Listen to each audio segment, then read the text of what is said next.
Hello my dear friends, you're in the Military Summary channel, and this short video we're going to discuss the most important events that took place during the previous night of the local time. And first we're going to talk about Avdiivka. We will discuss the updates and events that took place during the previous night. We have some geolocations, so let's start. And first we need to discuss the situation in the southern flank. As you can see, I have updated the map. Now, as you can see, the Sportivная street, Чернышевского street, Soborная street, and Skotovataya area, this one, and Tsarskaya Khota areas are in the gray zone.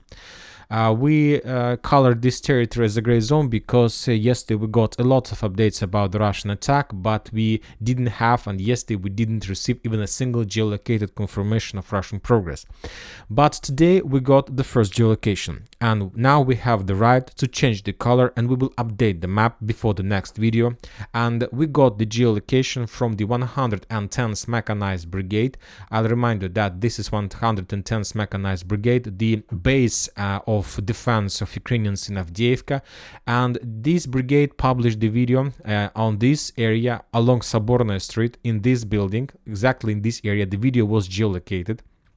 And on this video we can see how the forces of 110th Mechanized Brigade managed to discover and spot the movements of Russian reconnaissance team, reconnaissance squad or sabotage group along Soborная Street. And when the Ukrainians discovered the Russian forces, they start bombing and attacking the Russians with FPV drones. And as a result of those strikes, a few Russian soldiers were wounded and something like this. Maybe the Russians had losses. Anyway, this is the first geolocated confirmation very far from, let's say, the Avdonetsk or industrial area, very far from Tsarskaya Khota or Skotovataya, that confirms the Russian progress at least to this area. So this video allows us to change the map, and before the next video we will color this territory, exactly this territory, into the red color, because obviously if the Russians manage to reach this line, probably they managed to establish control over, let's say, all these foothold, all these territories and so on. Furthermore, since the beginning of the day, we continue receiving updates about the situation in this area. Let's start from the beginning. Some mappers have updated their maps, so Russian sources, pro-Russian, showing the same progress as we just discussed, like the additional achievements, additional Russian attacks from Tsarskaya Khota in direction of the southern part of Avdiivka. Other sources, like Syriac, reports that the Russians also had progress, but a little bit less in comparison with the pro-Russian resources. Furthermore, we got interesting geolocation in the vicinity on the northeastern part of industrial zone. On this video we can see how the Russians with FPV drones were bombing and attacking the Ukrainian positions, the Ukrainian stronghold in this area. So in the vicinity of industrial area and further to the north, this is the strike, this is the fortification we are talking about, which also confirms and means that the Russians also have some plans to continue offensive operation to the north with the purpose to cut the Ukrainian defense belt in this water pump station, because this territory is under Ukraine control.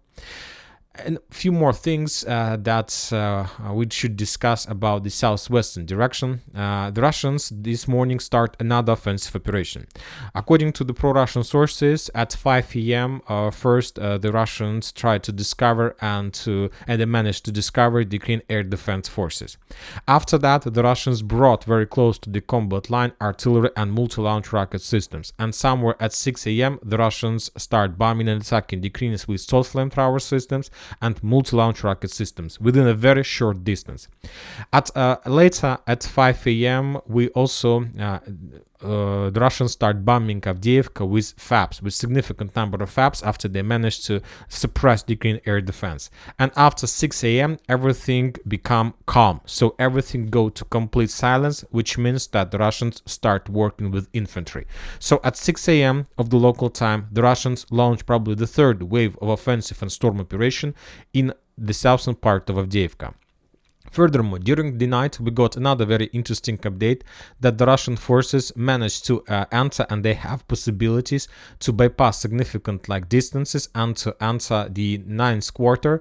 The Russians are saying that it's not like a stable foothold, they have just possibility to move there and then to step back. They see no resistance from the Ukrainian forces, and the Russians are saying that currently they're trying to create the foothold in the vicinity of Avdiivka hospital, central hospital, this area. So I don't know how the Russians are able to do this, because according to the distance it's too big, but according to the Russian sources, the Ukrainians have significant problems in their defense. They don't have like a strong line of defense. They have a lot of holes, and the Russians have possibilities to use the holes and to redeploy forces from one side to another. So this is the situation in the southern part. As we can see, the Russians continue advancing. Today we need to expect further offensive operation along Sportivny and Soborny Street. Obviously, the Russians will continue their offensive operation in the direction of the water pump station. Obviously, the Russians will try to cut the Ukrainian defense belt in former air defense base and Cheburashka stronghold. So this area also is going to be under Russian fire. And very likely, if the Russians do have possibilities to send lay forces to 9th quarter, they will try to improve their position there, because this is the second day in a row when we got updates about the Russian progress along Krokhmalne Street and 9th quarter street. So we'll see what is going to be next. Anyway, we must admit and confirm that the Russian army is very tough. And for example, today we got a very interesting video. Let's take a look at this video. On this sense, we can see that the Russian army is so tough, so they are able to shut down FPV drones with tanks. On this video, we see Russian T-72 destroyed Ukrainian FPV drones that were flying in to attack Russian tank with tank shell. It's like significant video, and obviously we're not going to see something like this in the next 100 years. The Russian tank destroying Ukraine FPV drones. Now we are moving to the northern direction. We have also lots of interesting updates. When talking about geolocations, we still haven't received even a single geolocation that confirms Russian progress in Kupiansk, but most of the more or less reliable sources report about the progress. So according to information we have, as a result of Russian offensive operation, they managed to establish control over at least this territory. And we discussed this Russian attack for many times, and the most important part, the reason of Russian attack, is to cut the northern stronghold that located on the south of Kupiansk, this territory. We have just one geolocation from this area. This geolocation was published today, somewhere at 9:10 a.m. of the local time. On this video, we see how the Russians were bombing the Ukrainian defense belts with FAB 500 or even with something stronger. Also, the Russians continue their attack and storming operation. Also, we had like geolocations and videos of series of attacks on the northern flank. For now, as you can see, we haven't received even a single geolocated confirmation or any telegram confirmation about any Russian attempts to attack chemical plant or Stepovo Berdichi. As I understand, the Russians took a decision to pause the northern operation, and now they're mainly concentrated on the eastern attack, on the southern attack, and the, let's say, southwestern attack.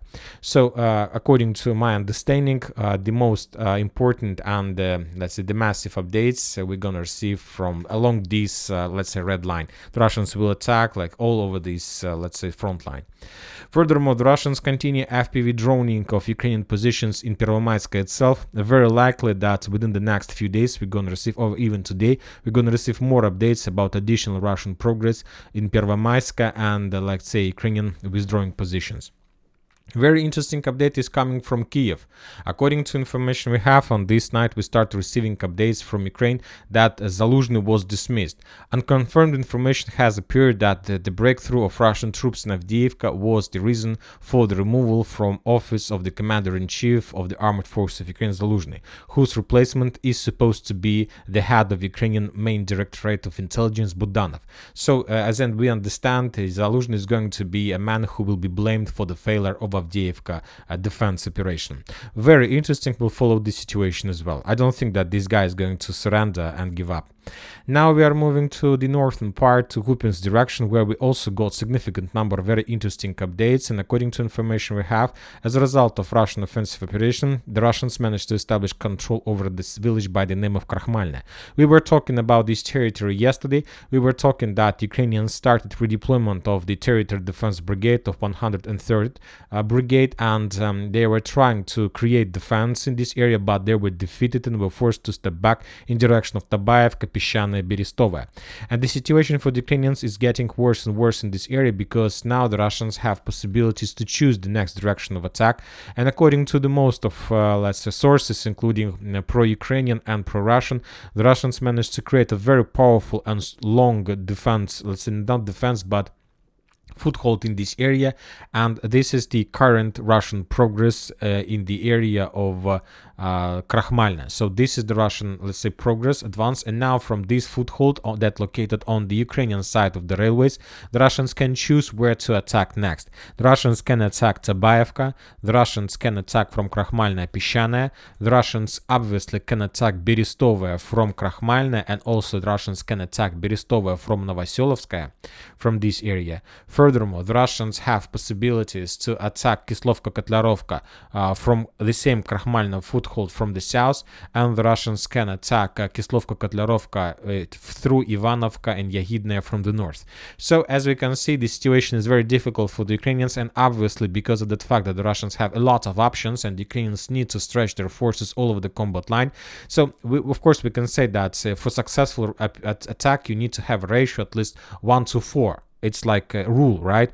But in this case, the Russians can concentrate, let's say, 10,000 soldiers at one direction, but the Ukrainians need to keep the same 20, even more soldiers in every single village, because they need to know where exactly the Russians are going to attack. So that's why they need to over-concentrate forces. Meanwhile, the Russians can keep just these 10 or 20,000 at one direction.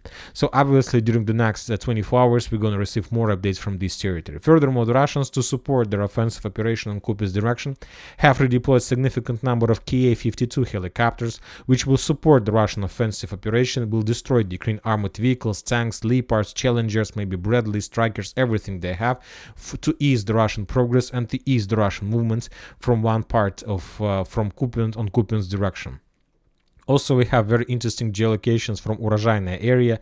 Yesterday, we have already discussed that the video how the Ukrainians start attacking the Russian forces with FPV drones, and when the Russians discover the Ukrainian drones, they start running away from this territory. But according to this video, most of the mappers have updated their maps showing this territory under Russian control. I'm not sure, let's say, I agree with this, because the Russians left the territory when they saw Ukrainian drones, but it's like a trend, and we have geolocation of presence of Russian forces, and there are no presence of Ukrainians. So that's why I believe it will be correct to change and to show this territory under Russian control as well. So today, the 21st of January, we're gonna receive a lot of updates, obviously, for today. So let's see, let's wait, and in the evening we're gonna discuss more. Obviously, something, let's say, very big and huge is going to happen in Avdiivka. And that's it for the short video. Military Summary channel reminds you, you condemn any violence in the world. Thank you for your watching. Subscribe to my channel, put your likes, join my Patreon, and have a good day. Bye bye.